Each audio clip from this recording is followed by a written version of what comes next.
no matter how hated you feel, you should go on loving, because again, that is the spiritual mandate of Christ. And if you aren't able to do that, you need to strip back your faith and start over at formula, at ground zero. That's what we need to be focusing on. Hi guys, welcome back to my channel and welcome to another Tea Talk. I'm very excited for today's Tea Talk, and like I said at the beginning, calling it another Tea Talk almost doesn't feel right, because I'm very excited, like I just said, to be talking to Brent McCorkle. Hi, Brent, and welcome to the channel. Thanks for having me on, man. So if it's tea talk, do we get to like spill the tea? Is that like part of it? So kind of. I was gonna say I have my tea. That sounds like the cooler way to describe it. Like, we're gonna talk tea, and maybe that is what's about to happen. But in general, I'm not really that much of a tea talker. I just really like tea. It's very basic. I love it, man. Well, yeah, we have ongoing disputes. I'm married and have 5 kids, so we have ongoing disputes of tea versus coffee. So we have the entire gambit in the family for sure. I'm gonna guess you're the coffee person. I do love a good coffee. I can be talked into tea though. I just kind of roll with it. Like if one of my kids just wants to go to a tea shop, I'll like hit some hibiscus or some chamomile. Oh yeah. I don't have like. What's funny, right? Because I'm not really a Republican or a Democrat. Like I try to get down with everybody, and so I'm kind of like that with coffee and tea. Like if you take me to a tea shop, we're going to get down on some tea for sure. I really appreciate that, because my husband's not so much in the tea camp, and I'm like, dude, there is some really good tea. You can't lump all teas in together as one, because even though I'm a tea fan, there are some teas I don't love so much. So I appreciate your openness to tea. Yeah, it's so funny on humanity's side, right? Like I'm definitely a dog person and not a cat person, and yet there are some cats that will reach me. I'm like, okay, I love this animal, right? So you can't lump all cats into like demon category, right? There's some very beautiful cats out there, and there's some terrible dogs, and so. Dude, we're starting off deep. This episode is beginning. This has gone from tea to like, don't lump everyone into one. That's right. But that's a good way to open this. And that is really appropriate for your film that just came out, like the whole conversation, the context of this conversation. So, okay, just to give a little information for people that are watching that are like, who's Brent McCorkle? Like, Nikki's having this talk about tea. What's happening? Let me give you a little backstory. So Brent is a director and apparently a producer and apparently a composer and a screenwriter and editor. I was really impressed when I just rewatched I Can Only Imagine. I was like, oh my gosh, he's an editor on this movie. And I know that I'm just a YouTuber, but I'm also like a cinema fan, and I have a real thing for editing. And when you're watching a movie and the editing isn't right, you're like, it wasn't the right moment. And so, side note, I realize I'm getting off track with your intro, but when I saw you edited I Can Only Imagine as well, I was like, oh man, this makes sense. His editing is great. So yes, all of those things. And recently, the reason that Brent and I got connected is because he was a co-director on the Jesus Revolution. And I was not expecting to go that movie. To be honest, it hadn't even really crossed my radar. And I'm not sure if it's because in general, there's kind of this history, and I know you've talked with people about this, with certain Christian films not being up to maybe the artistic standard that some of us might hope. I don't know if that's why, but it wasn't really on my radar. And my mom called me one weekend and was like, I'm going to see the Jesus Revolution. Do you want to come with me? I was like, well, sounds great. Haven't been to the movies in a minute. Love Jesus. I can go, and my husband can watch my son. And I was blown away. Like, to say the least, I was blown away. There were so many things, and we're going to talk about a lot of this, obviously, in this interview. But like I mentioned kind of at the top, or maybe I didn't mention, maybe I inferred it, the quality of all of the things that you and your team executed in this film, everything from the cinematography. I mean, I said to my mom when I left, I was like, Mom, there were like multiple times in that film where I was like, whoa, I just got chills thinking about it. Like, that was a beautiful shot. And you don't always see that. Like I said, I don't want to slam Christian movies, but I don't find myself always seeing Christian films and being like, wow, that's an image, that's beautiful. And then, even more importantly than that, because I think it's both actors and directing and editing, even though I just heard recently you guys got some of those things in one shot, but the authenticity of the emotions that were conveyed in this film from these actors was just, it was just really well executed. And I feel like at this point you might be a smidge sick of hearing that, because as I've been deep diving your interviews, everyone's saying the same thing. Everyone's like, oh my gosh, the quality of this film. But it's true. And I was really blown away. And so that was a very long intro to say, that's who Brent McCorkle is. Director of the Jesus Revolution, director of I Can Only Imagine, co-director, editor. You tell me if I'm missing anything, the whole shebang. But yeah, sorry, awkward, long intro, but I wanted to like paint the picture. Thank you so much. Yeah, one guy interviewed me this week, threw me under the bus, and as a joke, he just to kind of burn me, he threw in caterer. He's like, "Yeah, Brent was the editor, producer, director, editor, caterer." You know, he just threw that as a joke. But I'll do it all, man. But you kind of were a caterer, probably, huh? Because you were keeping this set going. Like, yeah, man. No, dude, food is crucial on set for sure. Yeah. No, man, I appreciate those kind words. I am generally not a fan of Christian movies. I was dragged kicking and screaming into the space, you know, but I really felt like maybe this is where I'm supposed to be, and I really have settled into it, and I'm just trying to make it the best that it can be, because there's no reason why a film about your faith or your spirituality or God should be any less than any of the other films you go to the cinema, right? If anything, it should be better. Exactly. If you're going to attach like Jesus or faith or your spirituality to something, like, why would you skimp on the actual trade craft of Hollywood? Like, plus, I'm just a Hollywood fan. I love Hollywood movies. I love big cinema, and so I aspire to that myself. And you know, John Irwin, the other director, man, he loves the audience so much, and so, yeah, man, we just worked on it. And then, you know, in addition to all the things you said, it really is about your team, because I can do as much as I can as a director. I can put in my 16 to 18 hours like everybody else. But man, at the end of the day, it's a giant pirate ship with 400 seats on it. And everybody has a vital, crucial role to play. And luckily, every 400 seat, on this pirate ship was filled with excellence and quality and just beautiful people that were there to work really hard. And as to the authenticity of performances, man, it just, everybody brought it. You know, it was amazing to watch. And sometimes, you know, you're trying to shepherd this thing and guide everybody and lead everyone. But sometimes you're just observing beauty happening, you know. And it was pretty amazing just to be in the middle of all this and see it all go down. Because, you know, the truth of the matter is, it takes just as much hard work to make a bad movie as it does a good movie. They're just hard to make. You know? That's so good. See one turn out good, it makes you like very happy and grateful. And I think it should humble you, honestly, because you know, I think oftentimes egotistical directors go out and take an outsized amount of credit because of pride and ego and hubris. And like, I'm just not that guy. I'm grateful for my team. I'm grateful that it all worked. And you know, if every filmmaker in the world in Hollywood knew what makes a film work, they would just make hit after hit. But we just don't ever know if it is going to or not. And you have a feeling about it, but at the end of the day, man, it should humble you when one's doing good out there, or when one comes together in a way like it did on our movie, for sure. Isn't that the weirdest part, side note, about making art? That it's this combination of like just dedication, hard work, showing up, putting in the time, getting scrappy. But then also there's this element of like magic and not really sure why something happens at the right time in the right moment. And like you said, directors, yes, they get a lot of credit for running the films, or maybe some of them might get big-headed, but it's both, right? Because the director is so important, which is part of why I was so excited to talk to you, because I've worked with a couple of, you know, I haven't done like a ton of movies or shows or whatever, but I've done enough to where it's like I really admire that role when I'm on set. It's like they're really driving the ship.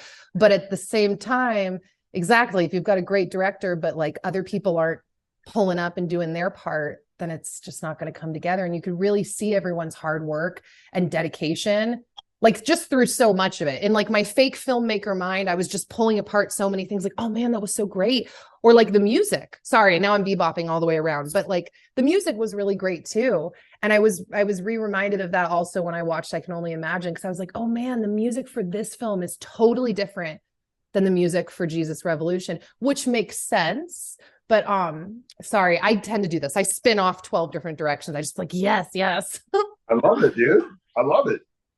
Oh, thanks for mentioning the editing too. It's a dark art that doesn't get enough love. And one of my best friends in the world edited Jesus Rev. I edited I Can Only Imagine with Andy. I helped edit on this uncredited a little bit with John.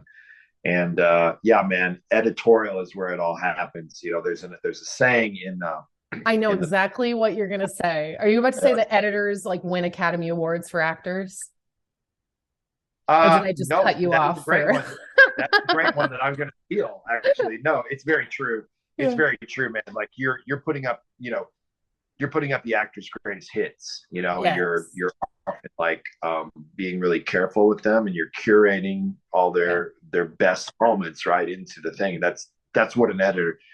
That's not like a gift an editor gives anybody. That's their job. Yeah, totally, like that's totally. Job to do that. But no, you're exactly right. And like sometimes you do have to cut around stuff and help them. Other times you don't. Other times it's just gold. But no, what I was going to say was a film really gets made 4 times: once in the writing, once in actually how it got shot, once in the edit, and then I add a 4th one once when you score it, because the score can make a scene feel a completely different way. So I think remaining true to the intent and the authenticity in the score, I think is a trick. It's definitely a trick in and of itself. But yeah, you get a chance to completely reimagine your movie from the ground up, in editorial, as you know, because you're doing a fair share of editing.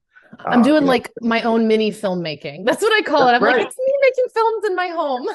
I love it, man. It's such a gift. I remember when I was little and I would edit, my mom would just be like, why can't you just make videos for a living? You really like this. But that was like way pre-YouTube. So it's very like shocking that this is a thing nowadays. I'm very grateful. I was going to ask you something. Oh, you said scoring. So you don't score the movies, or at least that's not your workflow typically, until after the film is done. That's traditionally how movies are made. Yeah.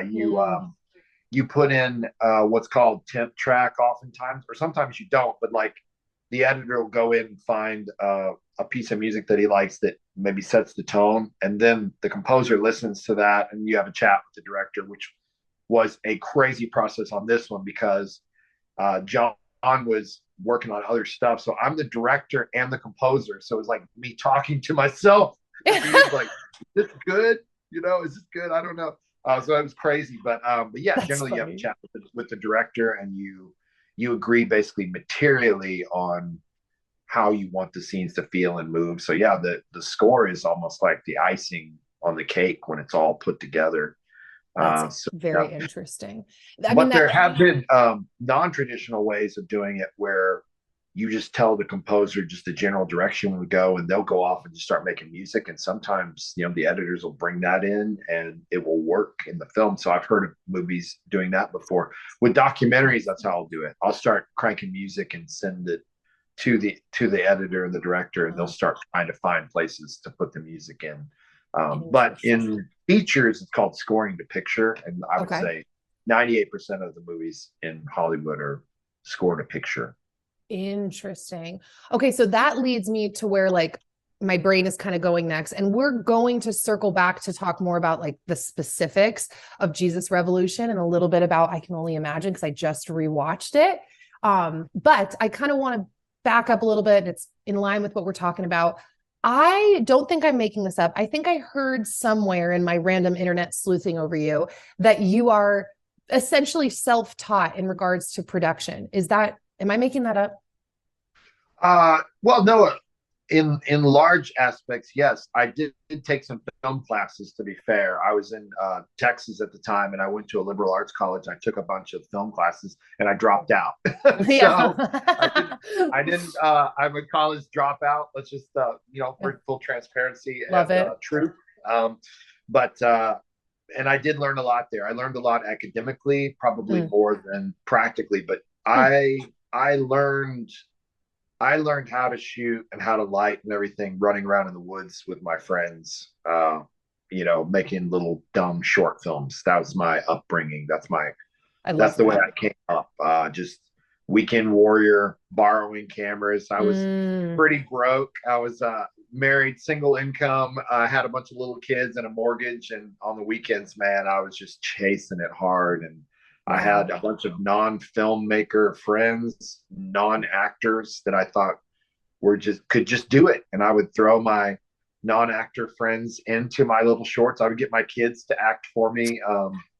And we messed around, and a couple of my shorts got in front of Spielberg, and he liked them. He liked a couple of my shorts and freaked us all out because they're my friends from church, you know? And I'm like, guys, Spielberg just saw your acting and he liked it, So anyway, it just blew our minds, It blew our minds because we're just running out in the woods with no money and borrowing gear. And our shorts kind of some of them made the rounds, and it's cool to see. You know this from your own experience. And I think we communicate this to a lot of your audience because by and large, humans are dreamers. We're dreamers. We have big dreams. And, the saddest life you could have is to at least not risk and try. Like we should all try. So when your mom's like, oh, wouldn't it be cool if you could have, and now you're doing it, but like, I'm sure if you sat there and talked about your story, there's probably lots of trial and error, lots of experimentation, and lots of figuring out what it is that you want to say and how you want to say it. And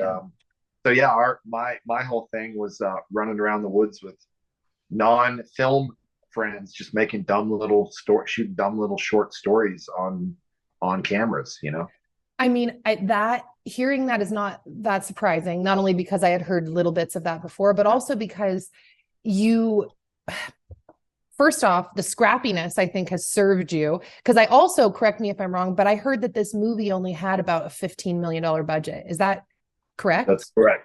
Okay. Yes. Sorry, go on. I was going to say, John Irwin is a scrapper too. Love it. His dad gave him a camera when he was 15 and told him he had to like shoot stuff and I think pay his dad back, for the camera. And him and his brother ended up slinging cameras for ESPN. So they were just shooting sidelines. What does that mean, slinging cameras? Like just holding camera, like shooting on crews. But, they were just shooting sports crews like basketball, football, NFL. And they were these camera guys, but it makes you really scrappy because sometimes you'll run out of light, you'll run out of time, you'll run out of money. These blue collar instincts that we both have, like just growing up on the street with not a lot of money and having very finite resources at your fingertips. It's a very blue collar approach to filmmaking, and I think it served us both well because even on bigger budgets, you're going to run out of time and money. It's just all scaled. So if you had J.J. Abrams on here, he would complain about his schedule and the money on like a big Star Wars movie or whatever. You're always going to feel like you don't have enough time, you don't have enough money. There's always some kind of pressure. There's something that's going to give way, and you're going to run out of something material that you need to finish. And so your scrappiness comes in handy.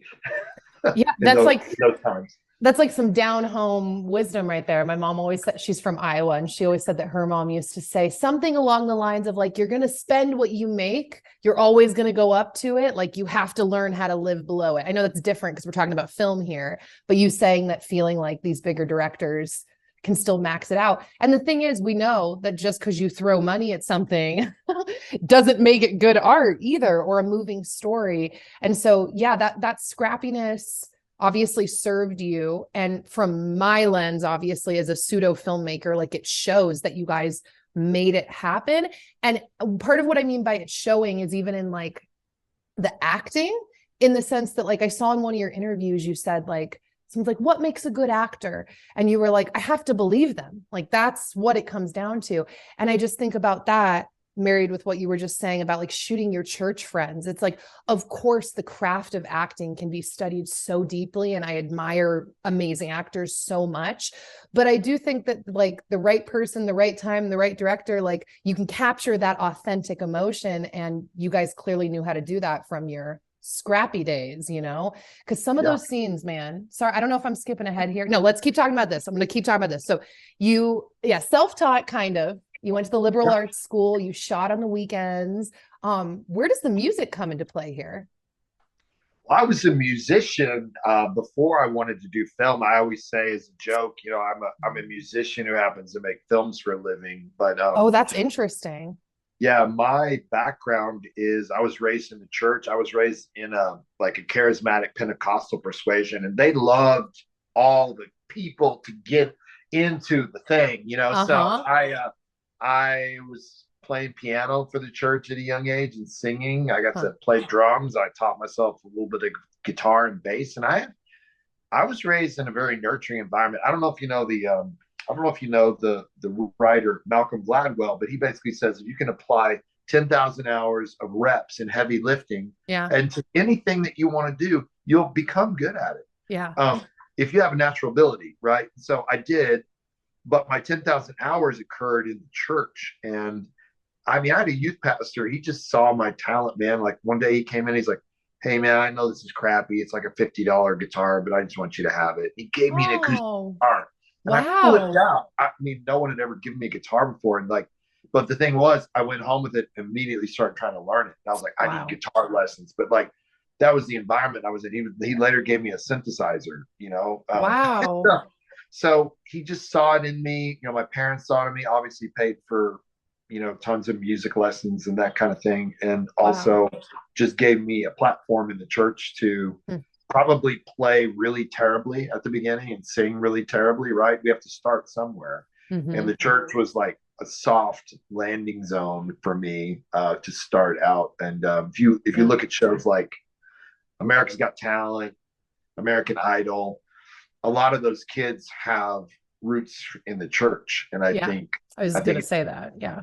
It's a similar analog, right? Of we just got a lot of trigger time in as kids growing up and got to sing and play a lot. And so, you know, I definitely have mixed emotions about cultural Christianity in the West, but that particular part of my upbringing, I'm very, very proud of. And I think it's just a beautiful legacy and like, it made me who I am today for sure. Yeah, it's interesting. That's amazing. I think there's something really interesting about the whole like artists coming up in the church. I think it's different than just being part of like a local theater group, although that's great. I did a lot of local theater growing up. It was fun, but I think it's very different, not only because of the obvious like spiritual element of like everybody that's there is worshiping the creator of the universe. I think it adds a depth to someone's like intro into art. You know, because even as a kid, I think sometimes I remember being little thinking certain things were stupid, certain scripts or whatever. But when you're in church, like the ability to express yourself and practice, like you were saying, but like there's a reverence and we all know what we're doing here and we're praising the creator of the universe. I think it like brings a lot of depth out of a lot of creators. I don't know. I've been listening to a lot of biographies lately, and you're totally right. So many of them start in the church. And I think that's really interesting. So that's cool. That's where you got your hours. Yeah, I agree with you. And you're right. It's not just about me getting my hours and thank you for pointing this out, but it's like, this is important. Yeah. And there are sacred things to this life and there are holy things to this life. When you approach this piano and you put your mouth on that microphone, it's more than just the notes. There's something bigger happening here. And I still carry that with me today for sure. Yes. You totally do. It comes out in your films, but keep going. Yeah. Yeah, no, you're exactly right to call that out, man. You're right. It's more than just being a fussy artist or walking through a museum being critical of things. There's like a holiness to it, and to be able to create. Isn't that cool? You know, like with a creator imbuing us with that ability to be creative and to create, and it is holy and it's sacred. It should be. Looked upon as such. And also I think everybody to some degree is creative, and I think some of the saddest beings is when that's like repressed and they never find that. Because like man, even an accountant or somebody you would make fun of is like a bean counter or like has an abacus or whatever. Like I guarantee you, if you get into their life, they're creative. They're probably creative in their accounting, Yes. 100. It's so interesting because my husband is like that engineer minded, like very, I mean, I don't know how you describe him. Engineer minded is the perfect way. We're very different in some ways, but it's always fascinated me that like, I mean, his dad is even a great example. His dad is very similar, very engineer minded, very like type A, a little nerdy, but they're artists and they create very differently than I do. And luckily they've both been able to tap into that even through that, like, is Poindexter a bad word? You get what I'm saying? Like that very like focused way. It's just a different way of creating art. And it really is beautiful because it's really shown me especially through my husband, how creating doesn't look like one thing, and that's obvious, right? Because creating is like, there's a lot to it, but he's got such a different personality than me, and seeing him put together like beautiful pieces of art, not only around our home, but he's also a musician and he approaches music so differently than me. It's been very humbling is a good word again. It's like, man, artists and people really approach art differently, and God made us all real different to focus on different things. And I don't even know where I'm going with that. No. I think, dude, to piggyback off that, like there's a composer that I don't really care for, but people weep when they hear his music, but he's a mathematician. His name is Philip Glass, but like he approaches everything from a very mathematical perspective. But if you look at music, it's math. It's just math. If you look at the universal language of what we know, it is math. It's like there are math equations holding all of this together. So if we didn't have math, we wouldn't have tonality. Music wouldn't even work. And so there's a crazy mathematical approach to even music that touches people on a fundamental level. I don't get down with that. I come at it from a totally different place. But what's so interesting about it, and I'm saying the exact same thing as you, that doesn't make Philip Glass less than in any way. Actually, more than, because he's touching people with the way that he works, the way that he hears, the way that he experiences the universe.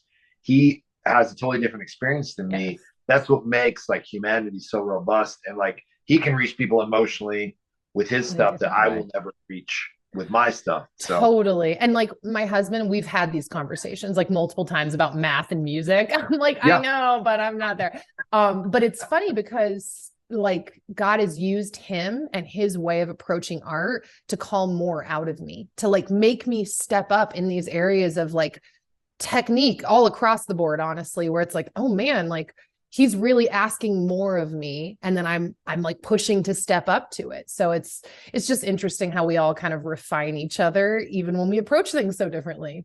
Yes. Maybe that's why we refine each other. I don't know how I got off onto this. I keep going off, but I'm glad you're vibing. No, I love all of this, but it makes our experience together more robust, because I always tell people, even in film, but in life, right? Like life and your career, it's like a hypothetical Mount Everest. So in the real Mount Everest, you can only climb it two ways. In one way, you're almost sure to be killed. It's a much tougher way. Then the other way, a few people make it or whatever. But in life and career, it's a hypothetical Everest where you could summit it millions of different ways. There's no right way up the mountain. There's your journey and the path that you're on. So we fail each other when we're like, oh, well, you should be doing it like me because I play by ear, and like your way is too mathematical. No, it's the way I'm doing it. It's the way you're doing it together. The separate ways, right? It's very beautiful because there's just such a vastness to the way that we see things, we hear things, we experience things as humans. And I've been getting down on that a lot more in the last few years, and I've really been enjoying like embracing the differences.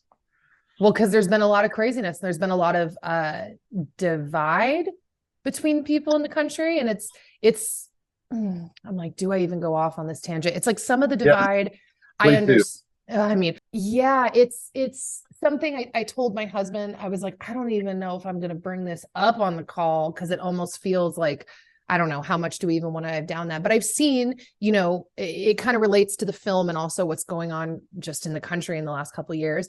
I've seen that there's obviously some people within the faith that are like kind of not tearing apart the movie, but they have their criticisms or they're throwing in with their, you know, their notes. And I just told Dan, I'm like, man, I understand that there are reasons. I mean, we've had a couple of things in the last few years where it's like, there are reasons sometimes for people to part or to divide. I get it. But the amount of hate that is slung around at people for not sharing the same perspective, not landing on the same conclusion, or not being perfectly in line with how they see things is mind-blowing to me. Like, you know, I've heard a few people reference just Calvary Chapel in general kind of being like a little bit of a kicking off point for more of the charismatic movement. And just in full transparency, like I wouldn't consider myself charismatic. My husband was raised in a very charismatic household. His parents really are still in that line of faith. But it didn't, like, I still loved it. And so when I've seen people make these kind of divisive comments, I'm like, I don't even understand how you're tearing apart something that was so positive and uplifting. Like you're creating a divide for what? Anyways, wow, I really am going off. I don't know if you have anything you want to say back or if that was a totally different direction than what you expected. No, I'm actually going to have to bridle myself here because it's one of the main reasons why I made the film. There's a political addiction right now in this country across the entire political spectrum. You have people putting politics over their faith and they don't even see that they're doing it. But you get around people like that, they're talking about politics more than they're talking about Jesus, or actually having to, you know, how can Jesus help me be a better human being? How can I be love and light and the hands and feet of Jesus to the hurting people of the world? It's not really about that. It's about, you don't vote like me, you're the enemy. I know. And so, yeah, man, I'm very sad for our country. You know, we have the fentanyl addictions, we have the opioid addictions, we have all that stuff, but we also, in this country, we have an addiction to being right and being politically, you know, politically activated, and this rage and, you know, this anger and this hate, people that don't believe the same way as you. And man, it's just number one, it's just not a good reflection of Jesus. I mean, obviously it's on both sides, but yeah, man, I would talk to you about this forever. And I knew that our sweet little movie would get co-opted into the culture wars, and it has on both sides for sure. I mean, there have definitely been people on both sides attacking our movie, and I knew that would be the case just because of the times in which we live. And yet, if you just take the movie by itself and you watch it, it really is a call for love and acceptance, belonging, compassion, and empathy. And I wish I could get people to wake up to this fact, but if you look at the sacred text of Christianity and you compare it to all the other world religions, it mentions love more in its text than any other world religion. And yet it's not presenting that way, it seems to me, in some of the loudest Christian voices in America. And so, yeah, man, I could just go on and on about it. And, you know, it doesn't help for me to be angry about it, because that's you know, it's like that beautiful Martin Luther King quote about the death penalty, but he basically said, hate can't drive out hate. Dark can't drive out dark. Oh, light drives out dark. Love drives out hate. Only love can do it. And so if you look at it, I mean, everything I did in the movie was in the spirit of that MLK quote. Like, the only way to really push back darkness is with light, and to push back hate is with love. And like, you know, for me, this movie is a sincere call back to the church, a gentle call back to the church. Like, hey, let's get back to love. Let's get back to looking at how Jesus actually conducted his life and was out with the people. You know, I always tell people, if Jesus had just been a rabbi like everybody else, he would have taught in the church, right? And just taught in the synagogues of his day. We wouldn't have a religion built around him. Like, his entire ministry was outside the church walls, and he was so criticized by the moralists and the legalists and the religious community of his day, because he just didn't move like everybody else did. He was outside the church walls of his day, like meeting the needs of people. And there's a verse that I love about, a story that's told about him, but he said he looked upon the multitudes and he was moved with compassion. But if you break the Greek down, he was physically feeling their pain. He empathetically feeling all of their hunger and their sadness, their destitution. It was in his body, and it doubled him over with pain, physical pain. Yeah. And so why don't we focus on that? We can't, because man, like the hate in our country, the division, the rage, and how the media and a lot of these political shows continue to stoke that rage. It's a dead end, folks. I'm sorry. Anybody I think watching. You said earlier that we have an addiction to rage. I think that's, or something in that vein. And it's like, oh man, that does seem to be a major thing that's being pushed to us all the time, is just outrage. Yeah.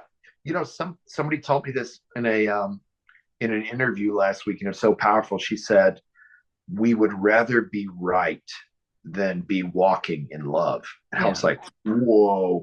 But, I'm a pastor's kid, which is so funny. I don't preach that much, but I was thinking, if I did do a sermon, if I got called to put on, if I was called to be put on some kind of circuit while I was doing a sermon, Paul said the three greatest things, and I'm paraphrasing, pastor's paraphrase here, but the three greatest things in the universe are faith, hope, and love. But above all of that is love.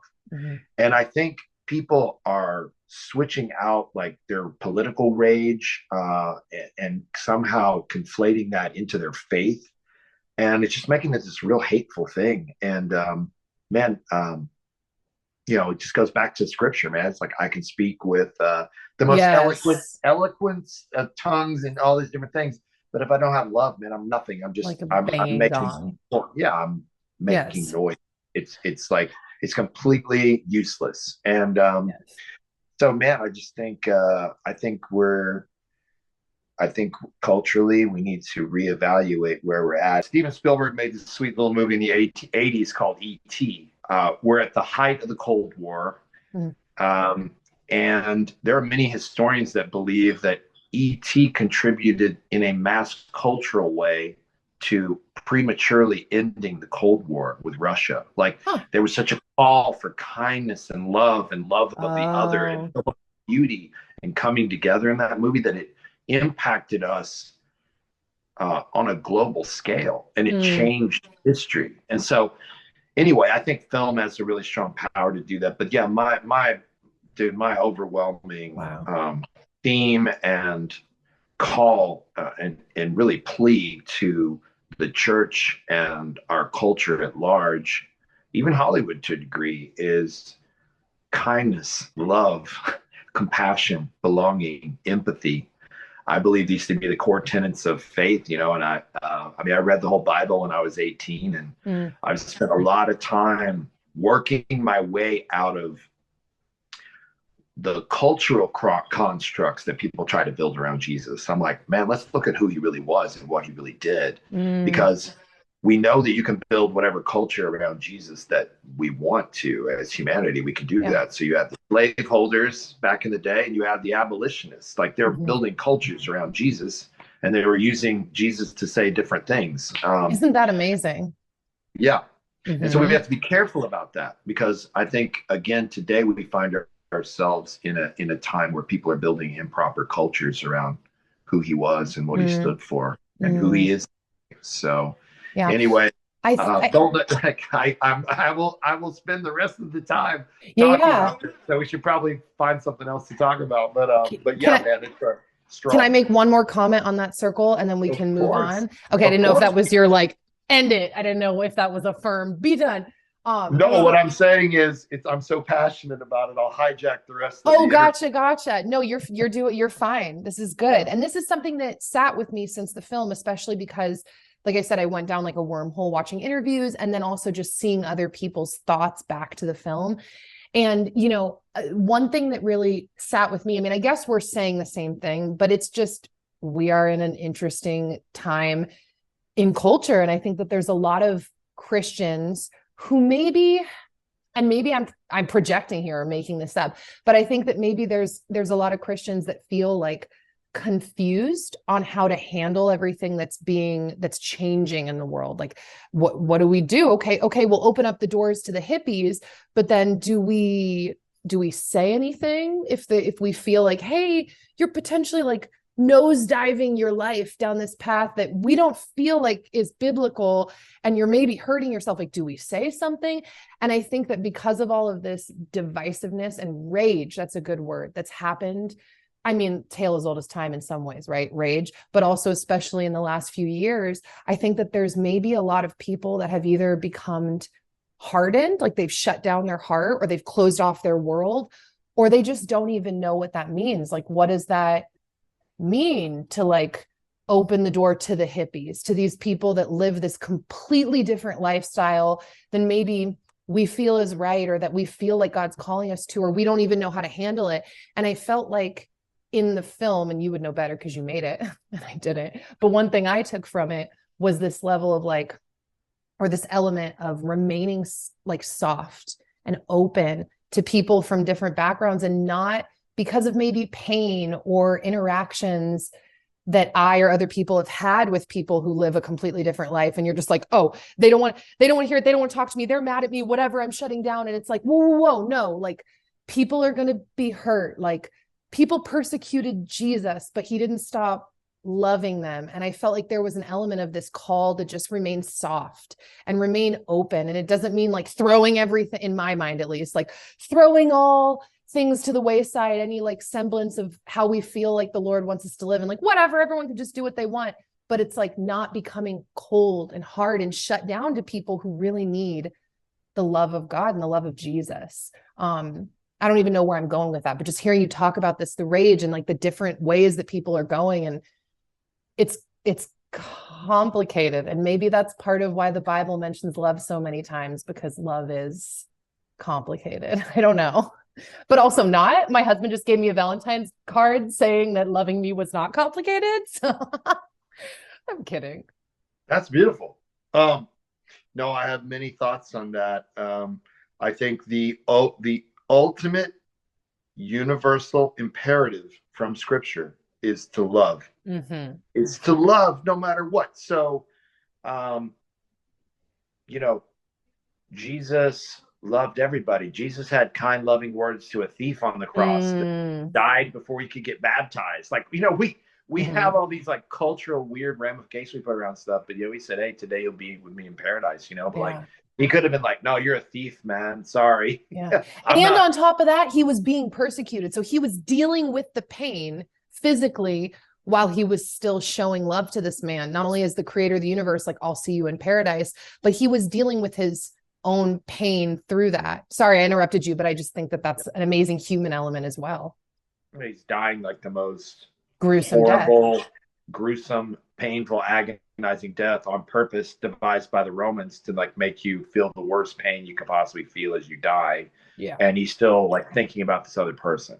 And he's talking to people, he's talking to God, he's talking to his disciples and his mother. And it's just so beautiful, but like thinking about others. And if you're not loving the other, you're not following the mandate of Jesus. I'm sorry, you're just not. And so like, I sometimes when I'm really snarky or like, looking at my own life, I'm like, man, maybe I've really only met 4 real Christians in my whole life, because Jesus said to love your enemies. I mean, like how many people have I seen in my life that have really done that? So I'll tell you a quick story. And this is, people have different tolerance levels of what they watch, but there's this amazing, and I usually don't watch true crime. I find it to be really dark and kind of get me a little depressed and a little down. Why? Just kidding. Go on. Well, there's an amazing one. It won a ton of awards. I think it came out a year or 2 ago, but it's called The Night Stalker. But it's about the detectives tracking down one of the most gruesome serial killers in LA in the 80s. Whoa. And one of the detectives was a Catholic, and his life fell apart trying to track this guy down. Like, he's walking on these guys like crime scenes, and like he killed elderly people. He did bad things to children. I mean, just like the worst possible thing. And he's trying to figure out this guy's motives, and he's analyzing every move, in these crime scenes. It's just so brutal and terrible. Yeah. Well, the media releases his name. publicly in the LA papers, and they know that the serial killer is reading the press. And so he gets PTSD. He thinks this guy's going to come for his family. He's, he can't sleep. His wife leaves him, takes the children. He gets obsessed with finding this guy and catching him. His life falls apart, loses his family, loses his wife, his children, gets PTSD. And the last, in the last part of the show, they catch the guy, and he dies in prison or whatever. This guy was a Catholic, and his faith was really challenged through all this, like watching this horrible person do these horrible things, these atrocities to other innocent people. But here's where it ends, and I was weeping, man. I was so overwhelmed. This guy's a Catholic, okay, and he made amends with his family, his wife. He gets his wife back, his children come back. He's still with his wife. He's got a good relationship with his children. It really had a happy ending. But like all that hell he had to go through to catch this guy, it's just I can't wrap my head around it. But here's how the show ends, and it haunts me, man. He goes, I'm a Catholic, and while my faith was challenged, I still have faith. I still believe in God, and I still pray. He goes, every night when I say my prayers and I ask for forgiveness for my day and my sins or whatever, and when I finish my prayers, I say that man's name out loud and I pray for his soul. And that guy, I just want to spend days with that guy, like sitting at his feet, because that guy is practicing real faith. And all this dumb stuff that we're mad about, we're raging about, it doesn't matter. For that guy to see the horrors that human, the evil that he allowed, the conduit into his own life, to carry that evil and manifest it in the world through his own body, and yet he can pray for the condition of that man's soul and pray that he has peace with God. Man, that's real Christianity to me. And that's what I wanted to get back to. But that's just, to me, that's one of the most beautiful modern Christian stories I've ever heard. Well, and you saying that makes me think, and this may be a good segue into the films, it makes me think about I Can Only Imagine, because I was struck again, I saw that for the first time. I've seen it 3 times now, which shocked me the other night. I was like, this is my 3rd time seeing this movie. Like, I've seen this a few times. But I saw it for the first time with my mother-in-law. So my other mom figure. It's funny. I saw Jesus Revolution with my mom. I Can Only Imagine with my mother-in-law. And she brought me to that. And we were like a mess in the theater for a lot of different reasons. Actually, I'm realizing all the connections here. This is wild. My mother-in-law was actually kind of saved through the Jesus movement in the 70s. So she's kind of a product of that, which is wild because it's like they're pastors. Her kids are all believers now. Her kids, got married to believers. It's crazy. But we were sobbing through that. And part of that was because in I Can Only Imagine, she had a rough relationship with her father. And so the portrayal of that relationship was moving in a different way for her. But seeing it again for the 3rd time and getting to the end, the way that you guys told his story so well of him living through these atrocities with his dad and then ultimately walking the road to forgiveness, like we said, which is, I don't even know the way to word it without sounding corny. I was going to say like the ultimate Christian virtue. I don't know quite how to word that, but he walked through essentially what you're just talking about, like going through this horrible emotional pain and being able to come full circle and forgive. And now it's a little different because his dad obviously came full circle as well, but it's not different in the sense that like a lot of people can't actually get over that or like truly forgive in a way that like their souls are refreshed from it and they're changed. And you guys conveyed that really well in that film. So okay, I don't know if you want to say something back or if I just keep going and ask you. I will say something back. And this is full like vulnerability and transparency, and I'm so glad to be talking to you about this, but I, in the past, especially, have really struggled with forgiveness. My wiring is to hold grudges and to harbor bitterness and resentment and hold on to things and tell victim stories about myself. Like that is how I normally want to show up in the world. Yeah. So that movie, working on that movie, I knew that about myself, and I pushed, writing it with John.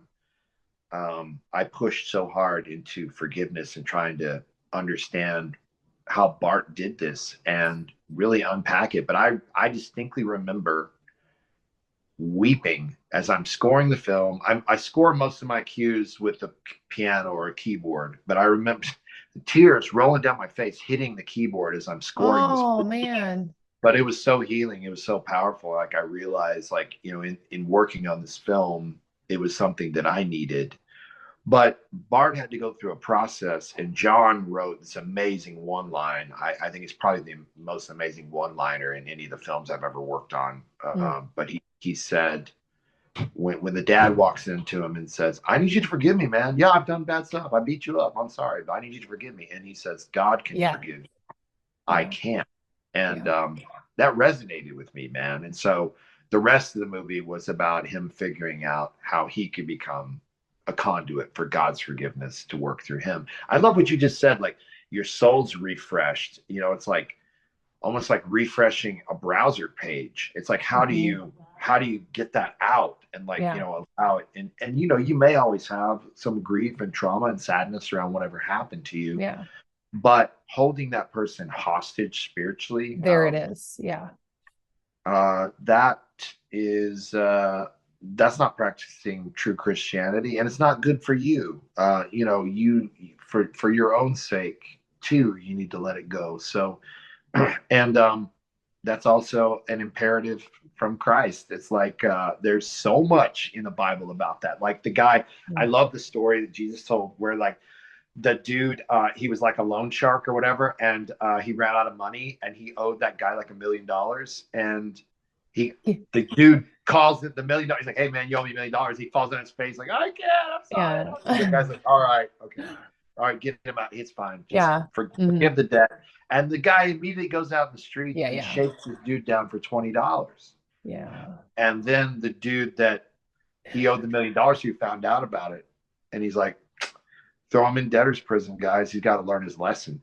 But to me, that's not a hell story. That's the guy putting himself in this perpetual prison in his own soul. Like until you, like you said, how do we get that soul refresh that you just said? Like, can I steal that? That's amazing. Yeah, steal anything you want. I'll be stealing from you, I'm sure, today. Okay, great. But no, I mean, love, acceptance, forgiveness. Yeah, man, if we can get back to these core ideals of Christianity, and you know what, people are going to have. I'm not a Democrat or a Republican. I never will be on either side. But it's okay to have conservative values. I think it's okay to have some liberal values. But there's a way to carry forth your life without hatred and still espouse these views. So to your point, I think that really is the struggle, right? Especially like when you get into, I think for a lot of people, they're just really scared and concerned about, certain lifestyles today that are more pervasive and prevalent. What I would say is that's not your job. Your job is to love. Your job is to love. And that's always got to be at the forefront of everything, to me at least. Yeah, no, it was something that I thought of because now I'm bebopping back to the Jesus Revolution, but just because you brought that up, it was something that I thought of when watching the Chuck Smith character, because I was thinking, oh man, I've been in some positions before in my life. And this is where it gets complicated, right? And I realize we're just having a casual conversation about the film, but I'm thinking out loud. I've had moments in my life before where someone has wanted nothing to do with me because of my beliefs, because it's not, to them, it's not just a belief. They're like, well, you are inherently against everything that I am.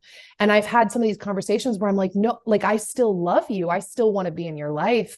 And it's not received in the way that I'm trying to bring. It's like, oh, no, it's okay. Like, I love you. You do you type of thing. But that's not really what was expected in that conversation. It was a different expectation that they had of me. And it wasn't okay that maybe I had come to a different conclusion.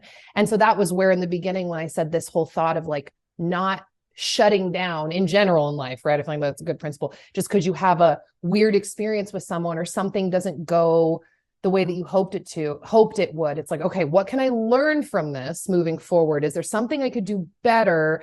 But then B, how do I not just shut down. Like, oh, I've already tried this or whatever. And it made me think about Chuck Smith, because I was like, man, I wonder like, and I know once again, it's a movie. Was he shut down before? Was it a matter of reawakening his heart? Like, hey, don't be so shut down to these people. Like maybe you've had a bad experience before. I mean, I don't know. I'm putting things out there, but it's something that really had me thinking in the film. Like, and it's the eternal question of life, right? Like, what is love? Love is patient. Love is kind. It does not envy. It does not boast. It does not self-seeking. But walking that out is not only hard, but sometimes hard to even figure out. Like, okay, what's the right thing? How do I do this? I don't even know where I'm going with this statement, but I agree with you is the point. My dad used to be an atheist. And for him, when he talks about his faith and his radical transformation and being saved, that is the thing he will pinpoint every time. I interviewed him on my channel, his testimony, and he's like, it's love. It's all about love. And I second that, while at the same time, I'm like praying for grace and wisdom and to be like embodied by love as I walk through life and try to figure out how to navigate it. I don't know where I just went with that. Well, it's hard, right? It's the struggle, because we've all so damaged each other and wounded each other. So if you're sharing a viewpoint, it's often reciprocated with rage and anger, and you can't have like a civil conversation, right? Like, I just want us to get to the place where we can all maybe respectfully disagree, and also maybe within that context sit shoulder to shoulder in a house of worship together. Nobody has it figured out, but we all are acting like we do. So like for me, what's gotten lost in the American Christian society is this idea of sanctuary. So if you went to the atheist kids today, or the LGBTQ kids today, or the kids today, or the kids who are, doing fentanyl or whatever, they don't want anything to do with the church. But if you went to them and said, if the bottom drops out of your life, write down on a sheet of paper the 10 safe spaces that you would go to, I just don't think the church would be on those kids' lists. And that's very sad to me, right? Because this whole idea of sanctuary that's evolved over the millennia, I think it should still be true in our world today. And of course, that's a blanket statement. And there are many churches in the country where they are safe spaces for people that don't believe the same way. A food pantry or a shelter, or an unwed mother, or a runaway LGBTQ kid. They came out with their parents and their parents threw them out on the street or whatever. But like, if we could open our hearts back up to that way of being, on more of a wider global scale, I think the world would change, and I think people from all walks of life, I think, would become a little bit more receptive to the message. But to your point, it's really sad, and this is what I said at the top of our interview, like just some of the cultural entanglements that we find ourselves in, and what I've been trying to tangle out of my own life. Like what some people, it's really interesting. Also, if you had them get out a piece of paper and write what a Christian is, they're going to write all these negative, hateful things like, well, a Christian hates me because I'm LGBTQ. A Christian hates me because I do drugs. A Christian is a person who's very moral and doesn't agree with my lifestyle. A Christian is a person who thinks they're better than me. It's like, if you had them write that down, at the end of all that, I would say, well, then I'm not a Christian, because all those things you just said don't apply to me. I love you and I care about you. And I think you're not alone. And I actually think you're made in the image of God. Totally. Yeah. So if we start pushing that stuff to the side and like get real with people, the other thing is too, right? It's like what you spoke to before. We're afraid.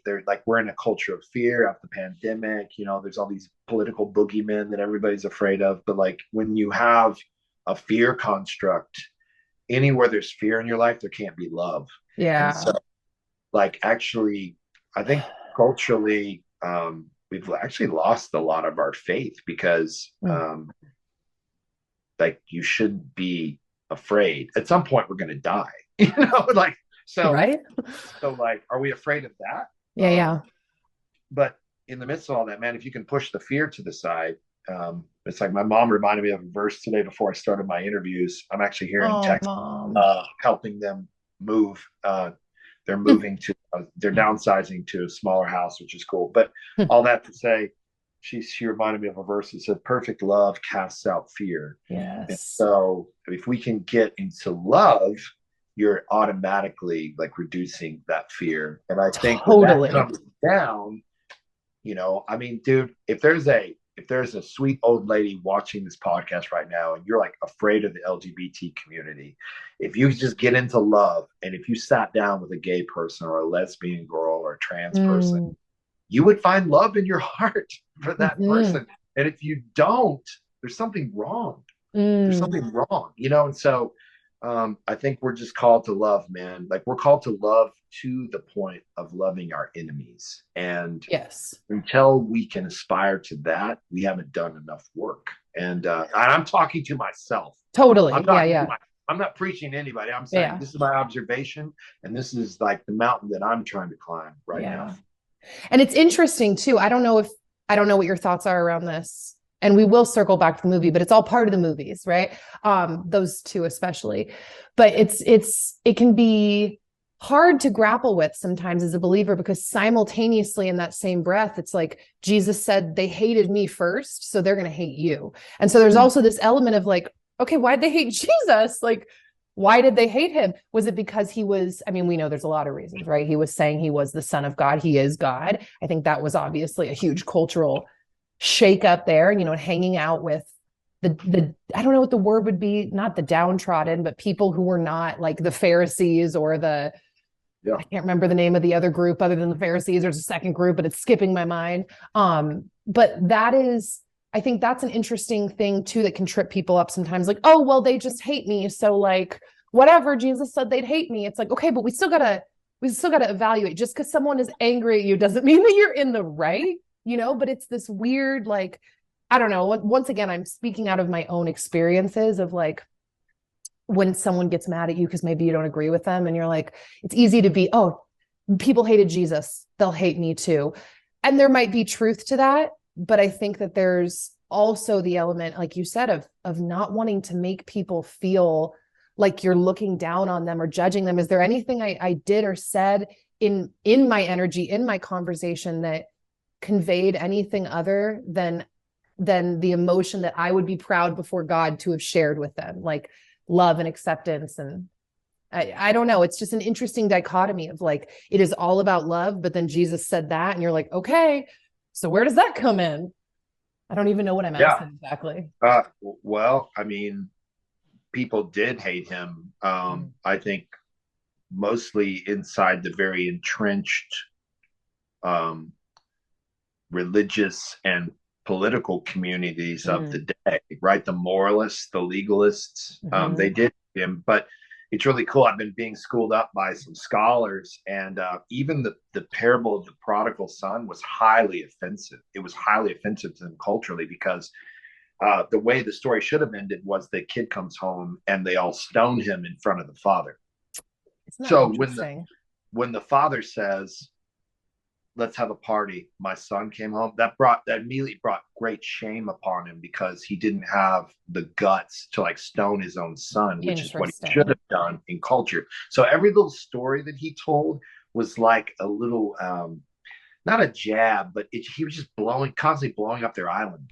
Yeah. And like very like, so everyone told like the story of the Good Samaritan. He was like, well, one of your guys walked by and just totally ignored it, and then another one of your guys walked by, but then this ethnic minority that is disparaged by you guys and despised as a less than, he pulls the guy up out of the gutter, spends his own money, rehabilitates him. Who's the neighbor? And so he constantly had just a little bit of like just pull like a spiritual hand grenade and throw it out and just see what it does. So he was hated, but I think he, in general, man, and this is me, I think I am a little more on the liberal side of like how I view Christ and Jesus and like just what he's about, because I love Jesus. I look up to him so much every day, and I'll start crying if I talk about it too much. But he was hated, but he went on loving. So you can find those scriptures like the world's going to hate you, and there's going to be this tiny remnant. There's probably only going to be 100 of us that make it to heaven. So we got to just put ourselves in this little castle and only go to Christian coffee shops and only listen to Focus on the Family. Hey, I like my local Christian coffee shop. Just throwing that out there. Shout out to Tara. Keep going. No offense intended. No offense. No, I know there's no offense. I had to make a joke.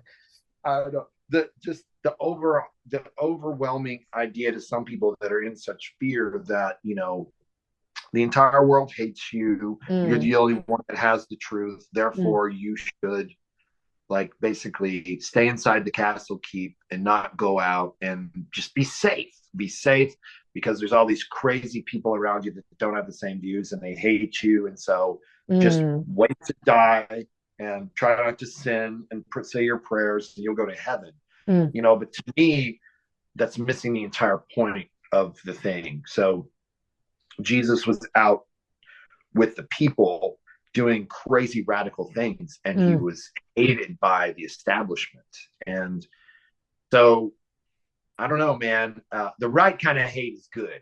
But no matter how hated you feel, you should go on loving, because again, that is the spiritual mandate of Christ. And if you aren't able to do that, you need to strip back your faith and start over at formula, at ground zero. That's what we need to be focusing on. So yeah, man, it's crazy. The Bible's crazy too, because you can kind of cherry pick different things and turn. I always call it like turning up knobs. So you can turn up knobs in different parts of it and make it feel a different way to you. But like, I just don't think, as followers of Christ, you can get around this idea that he told us we had to love. Yes. Yes. Well, and like you said, but you still keep loving. So like, even if you've been hurt, it's been a wild few years for everyone, but it's been a wild few years for my family, the last couple, and it's caused me to just examine things in a different way. That's a good way to put it. My first 10 years on YouTube caused me to examine my faith in a different way. And these last 2 years have caused me to examine it in a different way.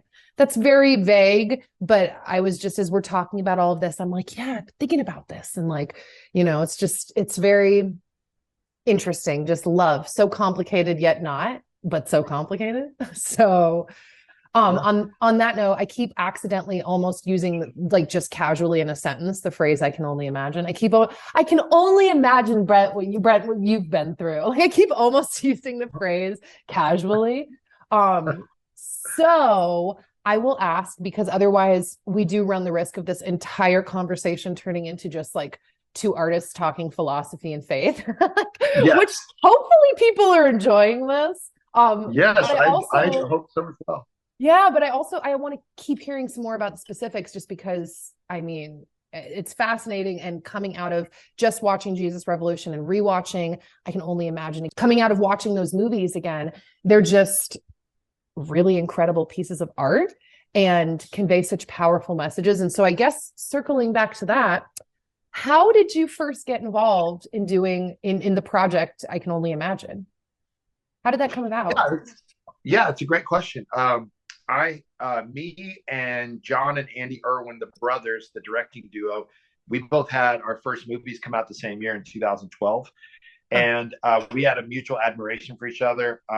And Andy reached out on his football movie because he knew it needed 2 editors. And that was 2 years later, in 2014, I think we started working on that. So I worked on Woodlawn with them and had a great experience with them. What was it called?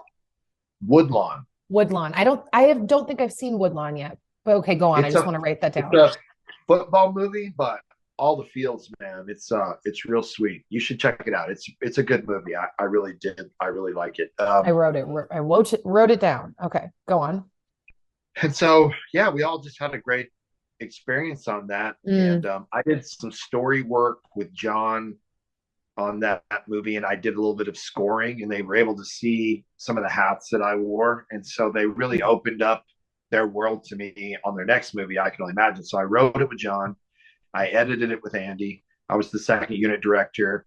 I got to do a cameo. I got to score the whole movie. I got to produce the band, the music. I got to do everything I wanted to do. I even worked in art department one night, So wow.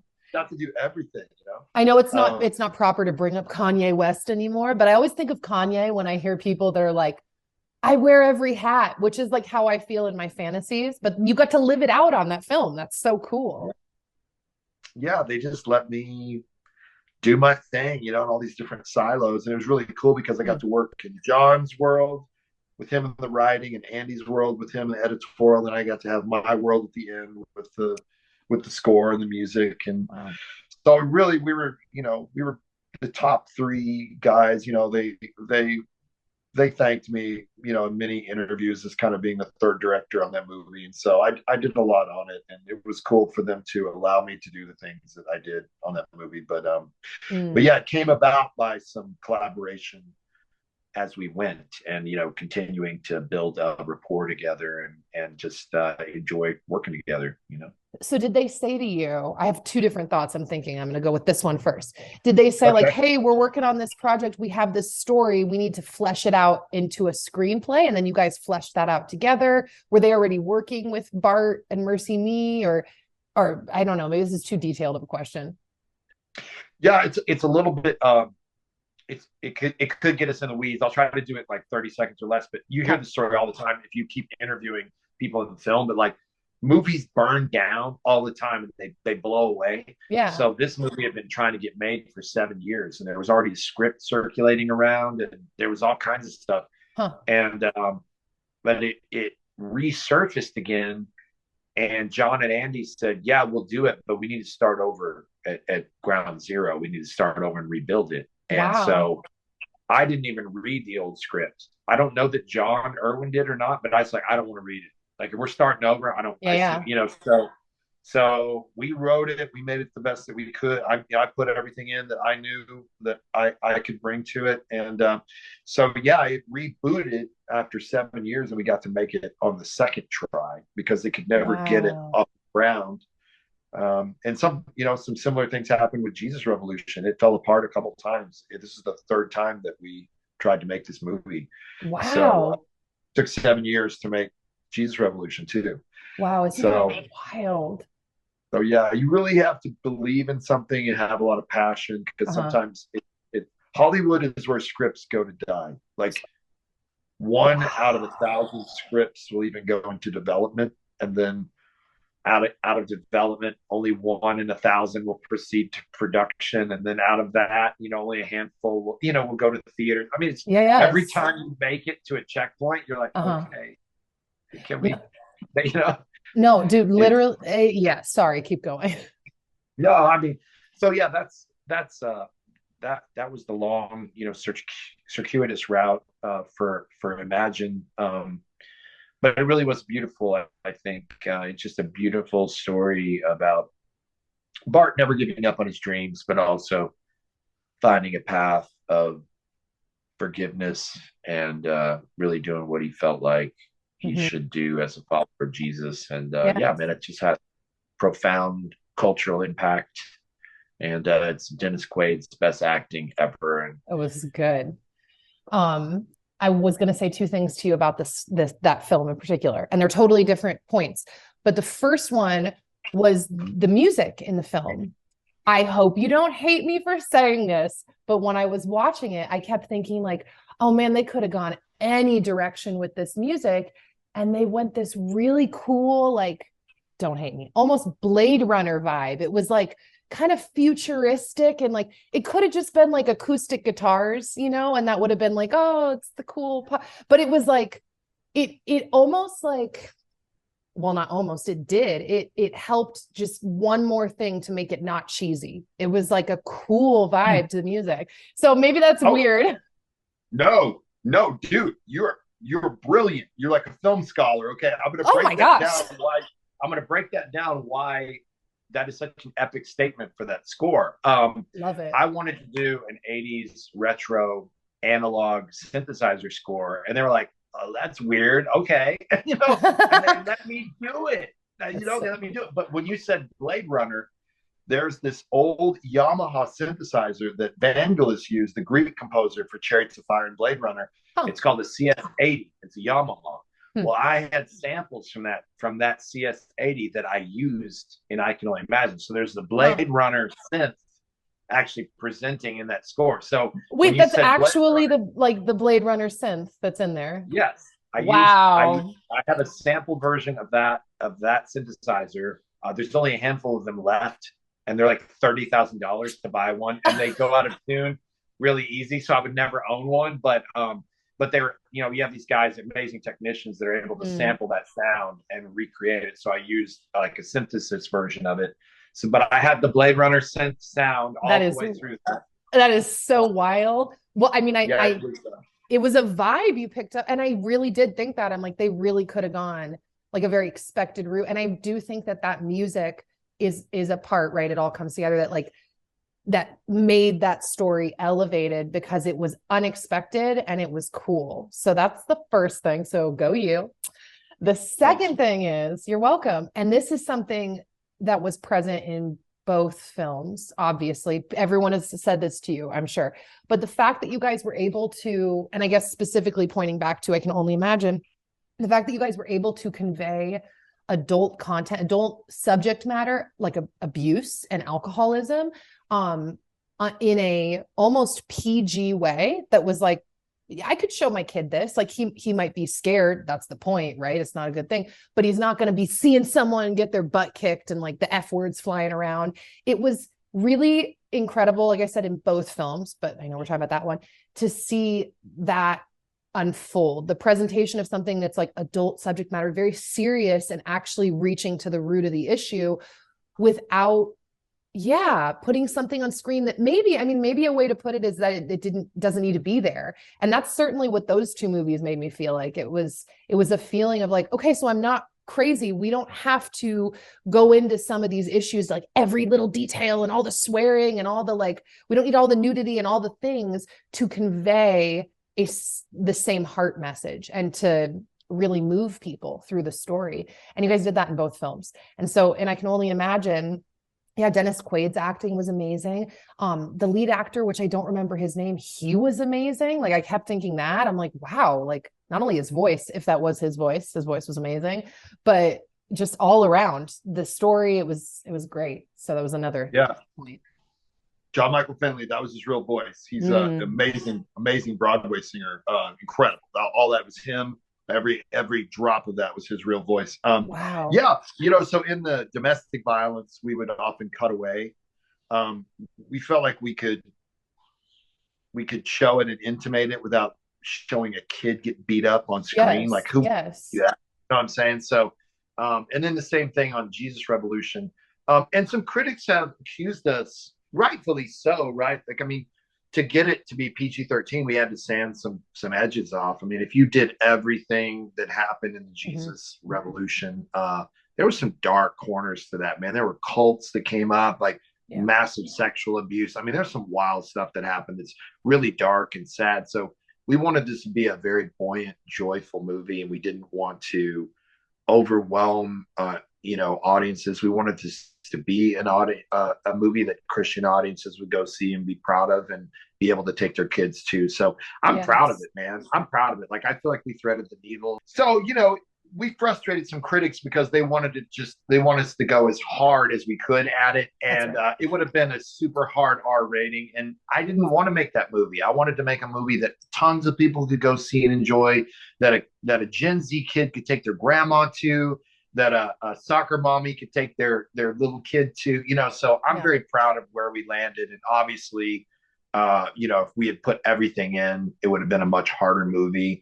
But I think there's still enough truth and authenticity and vulnerability in the movie to merit, sanding down some of those edges so more people could watch it. So I'm glad we took that route. And, you can't please everybody. And we just went with a wider audience on this one. And I'm very glad we did that. I will tell you a very funny story though, because we were working with the MPAA. So are you talking about Jesus Revolution, or I Can Only Imagine? Jesus Revolution. Okay. So we're working with the MPAA to get our rating, and I'm a beekeeper, and my apprentice has two little kids. So in the middle of us like getting the film where it was going to be a PG-13, we brought her two little kids up to watch it, and they loved it. But then the MPAA hit us back 2 days later, and they're like, well, your current cut is definitely rated R. So I had to call my friend. And go, yeah, we just showed your little kids a rated R movie. So anyway, they thought it was really funny. That's funny. But no, we ended up having to back off on a little bit of some of the shots and the drug use. And Mm. NPAA was really, I felt like they really supported our film, but you know, we definitely had to, we were trying to be as authentic as we could. And you know, but we ended up having to come back even a little bit more, you know, in some of, you know, showing some of the drug use. But I really loved where the movie landed. And I thought the NPA had, you know, what would you say, real criticism of, you know, of it. So working with them, I think made it better too. So yeah.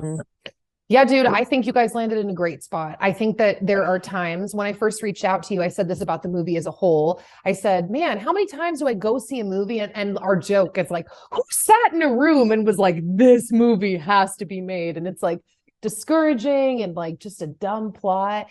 And no, you guys with this film not only did leave me with the opposite feeling of like, finally, a movie that like had a reason to be made, but also I've left many films where I felt like there was like, if the word is gratuitous, like an over the top amount. I'm like, I'm traumatized from this movie. I'm not even kidding. There's like certain movies where now I know kind of what to look out for. I've seen things in the past where it's like, that was literally traumatizing. And I think what you guys proved through both of those movies is that you can convey a serious, not only story, but a serious emotion. And you can get people on that level without having to traumatize them, you know, and yeah. I'm laughing, but it's actually not funny, you know, like a lot of the times those over the top scenes, it's like the person is being like, it's a traumatic part of their story. And now we have to experience that. And you guys just did a great job of conveying that in a way that wasn't traumatizing. Man, that's such a cool way to say that. I've really been thinking about that a lot. When I was younger, I loved scaring people and pranking people and making people think terrible things are going to happen. And I don't know. I just don't. I mean, it was funny, and I could tell you some really funny stories, and we would laugh. But trauma is a real thing, and triggering people. I mean, terrible things have happened to people in their real life, and so I'm all about trigger warnings. I think that's important because, hey, trigger warning. There's a scene that depicts this certain type of violence, and you know, some people, that's in their real story. They don't want to see that. Yeah. And I'm all about that, man. I've really started thinking, do I want like real guns on set? Like, I don't know. I'm like reevaluating everything I want to be about as a filmmaker. And maybe some of that stuff's still important in your stories. But yeah, like man, trauma is real. Trauma is one of the most detrimental things to society, to a life. And if I won the lottery, I would go back to school and study to be a trauma counselor is what I would. I really been rethinking my life in those terms and what I choose to put on screen and to leave out, because the last thing I'd want to do is traumatize anybody. We need to be working to reduce trauma in our world, not add more traumatic episodes to people. Well, I think you guys did a good job at that, because really I've felt the opposite with a lot of films where I'm like, man, you could have told this story. Like that didn't have to be there, or at least it felt like that. And yeah, you guys did a great job at that. There's two other things that I will be mad if I get off this call and we don't get to bring them up. I'll be like, no. Okay. So the first thing is just closing that loop on the music in the Jesus Revolution versus I Can Only Imagine. And you did do the music on the Jesus Revolution as well, right? I did. Okay, you ready for my second annoying comment? No. the Blade Runner one didn't fall flat, so I'm feeling like a little more confident in saying it. But oh gosh, it's just always embarrassing to put yourself out there and say this, because it's like you may not be a fan at all. But there were choices within your music that kind of reminded me in moments in the Jesus Revolution. Oh, and it's also annoying because it's not like he trademarked this. Oh, I'm so basic, Bay. But I feel like Hans Zimmer is known for doing these like one note powerful moments where it's like not overly orchestrated in like the right moment. You're like, oh, that was good. It was a single note. It was powerful. And I felt like there were moments in the film where it was just like you weren't going over the top of the music, but the tone and the notes that you were choosing were like I don't know, music is vibrations and math and emotion and whatever. And it was like the perfect note that was hitting. I don't know, it's weird, but I think you're getting my gist. Dude, no offense taken. That's a huge compliment to me. I'm a storyteller and a filmmaker, but I'm also a musician. But like there are guys that are Juilliard trained or Berkeley, guys that are just they're way better musicians. I'm actually not even really a great musician. I'm really not. I But believe you. what yeah, No, not because what you're mute, but because I just believe people that put things together often they're good at. I just believe you is the point. Go on. yeah. So for me, I talk about this a lot, but there's a dark art to scoring. It's not about the music. It's about Mm, supporting the scenes. It's mm, about supporting the actors, supporting what's already happened in the scene. So you're yeah. a bit of a ghost in the room, and Mm. you don't want to be a poltergeist. You want to be a ghost. So if you're a poltergeist, you start, dishes start flying everywhere. It's like you don't want to bring attention to yourself. You want to Yeah, yeah. hide. You want to Yes. hide in plain sight. And so when you say Hans Zimmer, that means a lot to me because man, like some of the stuff that he's done, he really did not make it about the music. He made it about supporting the scene and supporting the film. Yeah. If I was desert islanded, I would take the Interstellar score with me. That score changed my life. It's It got me closer to God, man. yeah. Like I don't know how he did it. I love that movie. That movie says a lot about my Yes. spirituality and my religion, for sure. But Mm.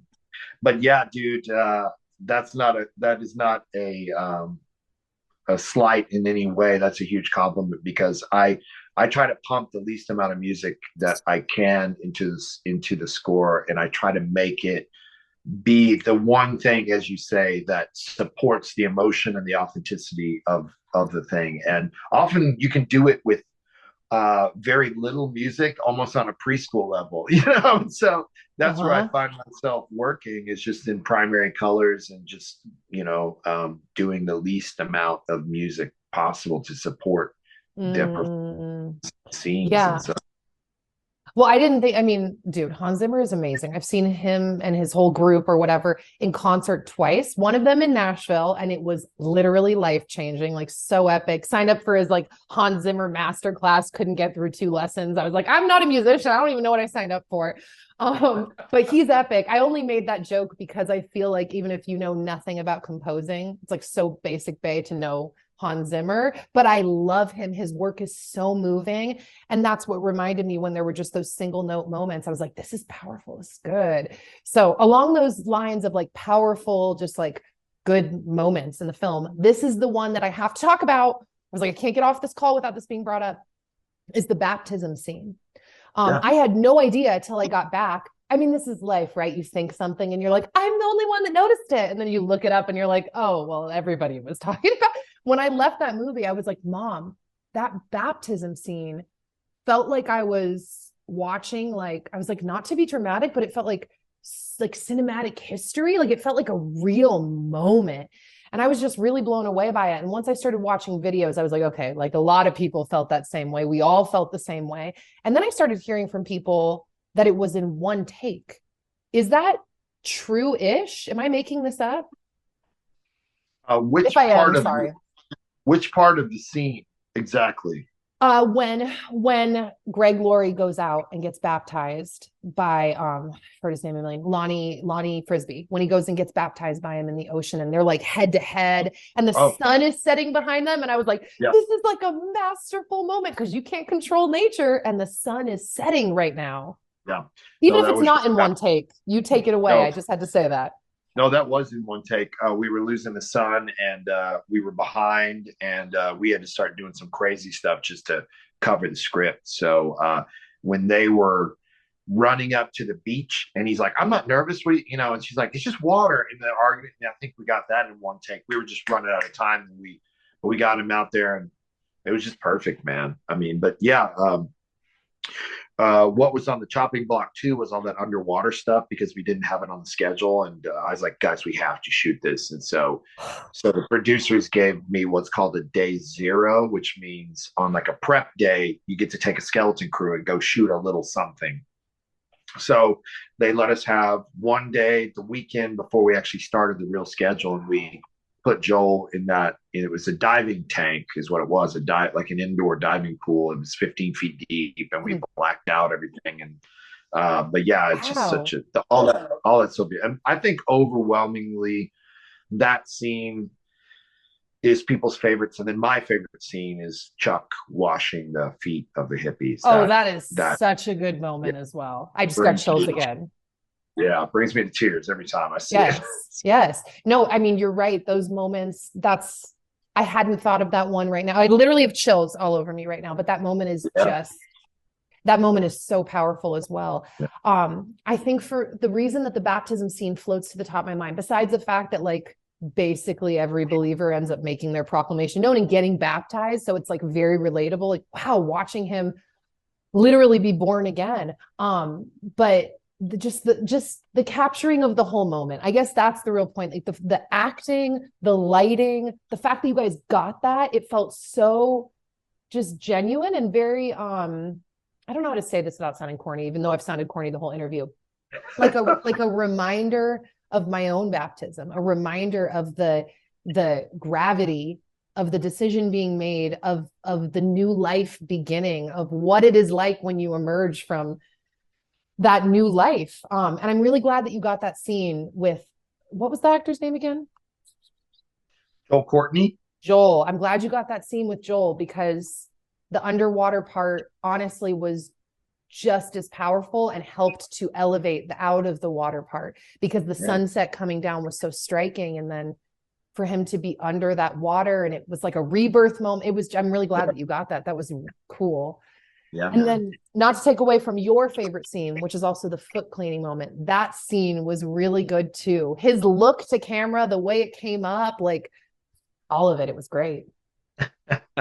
And really quick, bragging on, I know we got to go, but bragging on the actors. So many of the funny moments were just actors. We just let them be and just let them play. And so much of the humor in the film, it's just the actors just doing their thing, and some great lines that they even added to the script. And so it's just wonderful to see it all come together. And it was definitely a labor of love, and a bunch of us have been working on it for a very long time. And we're just so happy that it's out in the world, and she's having a life of her own and doing good. And definitely try to. Did you see it with the crowd? Was like your theater busy? Oh my gosh, it was packed. And every person I've spoken to, which makes sense because I've seen you've been sharing the box office numbers. It makes sense that all the theaters are full, but everyone I've talked to has said the same thing. Like, I went in and it was full. So yeah, it was a crowd. Everyone's laughing and crying, and it was amazing.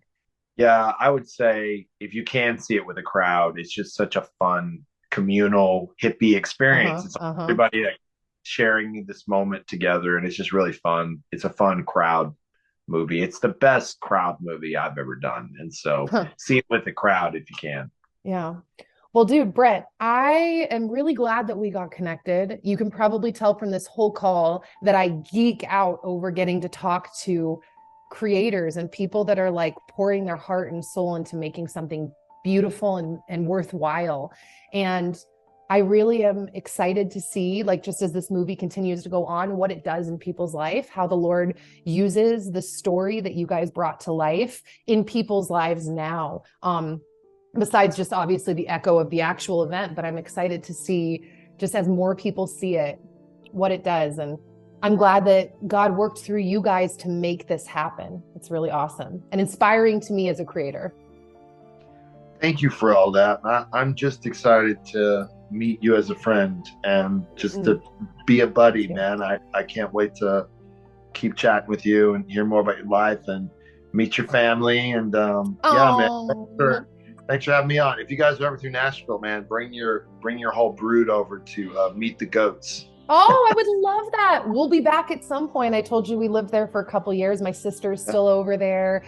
My other sister's husband's family is over there. So we'll be back at some point, and we'll be playing with your goats and bees. I love it, man. Do it. Come by, man. Thank you, Brent. I hope that you have a good rest of your day. I hope that all your interviews and press stuff goes well, and that you're able to just have a nice, even energy day. What a beautiful conversation. Thank you for the the questions, and thank you for that Blade Runner drop. You blew my mind, dude. Dude, my mind is blown that your mind is blown. You're leaving me walking away from this interview being like, oh my God. So I'm like a professional film analyzer. I don't. You are. Wow. Don't let anybody tell you any different, man. You got the juice. Thanks. I'll be clinging on. Well, I hope you have a good rest of your day, and I will talk to you on the internet. And yeah.